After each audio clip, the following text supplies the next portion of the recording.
स्वातंत्र्य दिनानिमित्त सोलापूरला महाराष्ट्राला आणि देशाला मनापासून शुभेच्छा देते। आज ह्या मातृभूमीचा वाढदिवस आहे आणि तो आपण साजरा करत असतो। तो साजरा करत असताना या गोष्टीचा अभिमान वाटतो की सोलापूरने 10 वर्षानंतर आज सोलापुरात काँग्रेसचा खासदार आहे। त्या लोकशाहीच्या मंदिरात पहिलं पाऊल घेताना हीच जाणीव होते विनम्रतेपूर्वक की आपण लोकांसाठी काम करतो। देशसेवा ही सर्वात मोठी सर्वश्रेष्ठ सेवा असते। सगळ्यांच्या नशिबात नसतं की बॉर्डरवर जाऊन लढावं, पण आपल्या घटनेने, आपल्या संविधानाने, आपल्या लोकशाहीच्या पद्धतीने आपल्याला लोकसभा दिली आहे जी लोकांसाठी आहे। आणि खरं तर लोकप्रतिनिधी खासदार म्हणून जरी निवडून आलो तरी शेवटी आपण लोकांचे सेवक असतो। ही भावना आपल्या आणि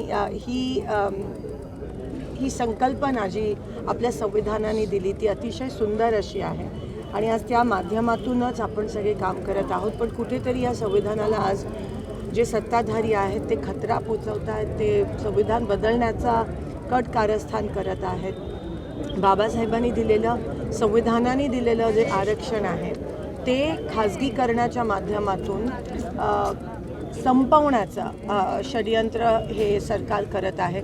अनेक असे विषय आहेत जे लोकशाही आणि संविधानाच्या बाहेरचे म्हणजे विरोधातले आणि बाह्य विषय आहे जे हे सरकार त्यांचा अजेंडा पुश करण्यासाठी करत आहेत। अशा वेळेस आपले महात्मा गांधी आणि अनेक असे ज्यांनी या देशासाठी लढा लढला आणि त्यांची जी विचारसरणी आहे, एक सेक्युलर विचारसरणी, एक सर्वधर्म समभावचा पिंड आहे आपल्या देशात। हे इलेक्शन त्या दृष्टिकोनाने महत्त्वाचं होतं कारण का भाजपनी देशभरात साम दाम दंड भीती ईडी पैसे सगळं वापरून सुद्धा लोकशाहीचा विजय झाला। ह्याचा अर्थ असा आहे की तुम्ही तुमची विचारसरणी भारत देशाच्या लोकांवर थोपवू शकत नाही। आमची विचारसरणी सर्वधर्म समभावाची आहे, आमची विचारसरणी ही संविधानावर चालणारी आहे, आमची विचारसरणी ही लोकशाहीला मानणारी आहे। आणि भाजपने कितीही प्रयत्न केला तरीही विचारसरणी कधी संपू शकत नाही। तो आपल्या भारत देशाचा पिंड आहे। ह्या वेळेस तो लोकांनी सिद्ध केला आणि एवढ्या मोठ्या प्रमाणात लोकशाहीच्या सोबत लोक उभी राहिली आणि लोकांनी लोकशाहीचा विजय करून दाखवला।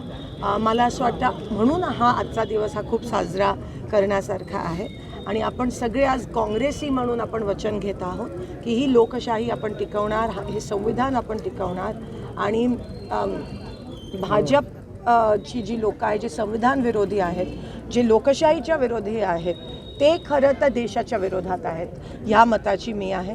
आणि म्हणून आता काही दिवसात महाराष्ट्राची देखील निवडणूक लागणार आहे। तुम्ही बघा त्या निवडणुका पण पुढे ढकलण्याचं षडयंत्र करत आहेत। म्हणजे त्यांना कोणतीही संविधानाने दिलेली गोष्ट मान्य नाही आहे, सगळ्या गोष्टी त्याच्या बाहेर जाऊन करण्याचा प्रयत्न करतात। आज सोलापुरात महापालिकेची 3 वर्ष झाली निवडणुका नाही आहेत, ते पण संविधान बाह्य आहे कारण का ते मागच्या वेळेसच 3 वर्षाखालीच व्हायला पाहिजे होता।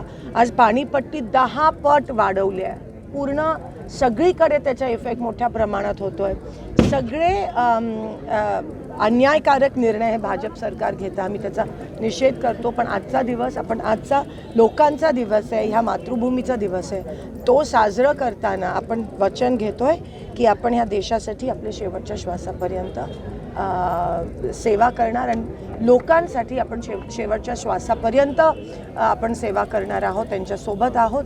हा काँग्रेसचा पिंड आहे आणि तो आमच्याकडून, तो हक्क आमच्याकडून कधीही कोणी खेचू शकणार नाही। समाज जे ते अस्वस्थ आहेत, मराठा समाज असेल, धनगर समाज असेल, आणि त्यांचा महत्त्वाचा सरकारवरती विश्वास दिसत नाहीये, ते लोक सरकारवरती विश्वास ठेवणार तयार नाहीये। या समाजांच्या अस्वस्थताकडे आणि सरकारवर असलेल्या विश्वासाकडे नाही, नक्कीच मी हा विषय लोकसभेत पण मांडला आणि महाराष्ट्रात एक तणाव मुद्दामून वाढवण्याचा आणि संतुलन बिघडवण्याचा प्रयत्न करते। राहुलजी गांधी खूप दिवसापासून आम्ही मागणी करतोय की जाती जनगणना झाली पाहिजे, त्याशिवाय कोणतेही आरक्षण शक्य नाही आहे। महिला आरक्षणापासून देखील ते मराठा धनगर आरक्षणापर्यंत हे शक्य नाही आहे। मला माहीत नाही सरकार हे का करत नाही आहे आणि म्हणून मुद्दाम ह्या देशाच्या वंचित लोकांना देशाच्या संपत्तीपासून दूर ठेवण्याचा कट कारस्थान भाजप।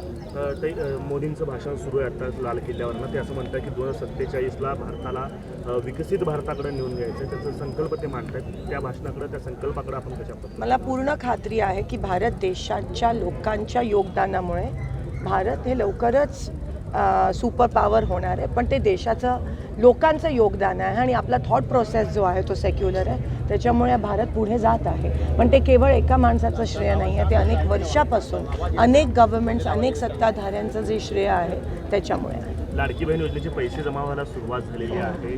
लाडकी बहीण म्हणून किती आनंद आहे आणि सरकारला काय? मला असं वाटते लाडकी बहीण योजना हे एक पॉलिटिकल स्ट्रॅटेजी आहे, स्टंटबाजी आहे आणि बहिणींना अर्थात सन्मान होत असेल ह्या माध्यमातून, ठीक आहे, पण खरं तर भाजपची मानसिकता ही महिलांच्या विरोधातली आहे. ती लाडकी बहीण कधीही सावत्र बहीण होण्याची शक्यता आहे इलेक्शन नंतर. पण ते म्हणतात की लाडकी बहीण योजनेला आम्ही पैसे देतोय, मात्र त्यांचेच आमदार रवी नानासारखे आमदार असतील, साताऱ्याचे आमदार असतील, ते लोक म्हणतात की जर तुम्ही मतदान नाही केलं तर आम्ही तुमचे पैसे परत काढून देऊ. ह्याच्यावरूनच कळतं की त्यांची कोणत्या पद्धतीची मानसिकता आहे. लाडक्या बहिणीसोबत लाडका शेतकरी,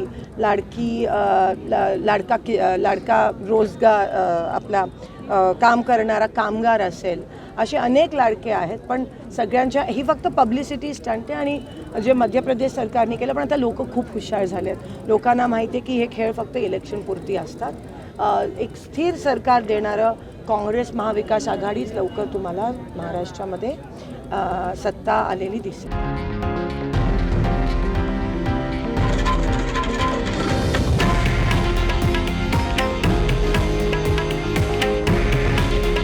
हे आहे देशातील नंबर 1 न्यूज नेटवर्क आणि आपण पाहत आहात TV9 मराठी. काळजी तुमची, हित महाराष्ट्राचं.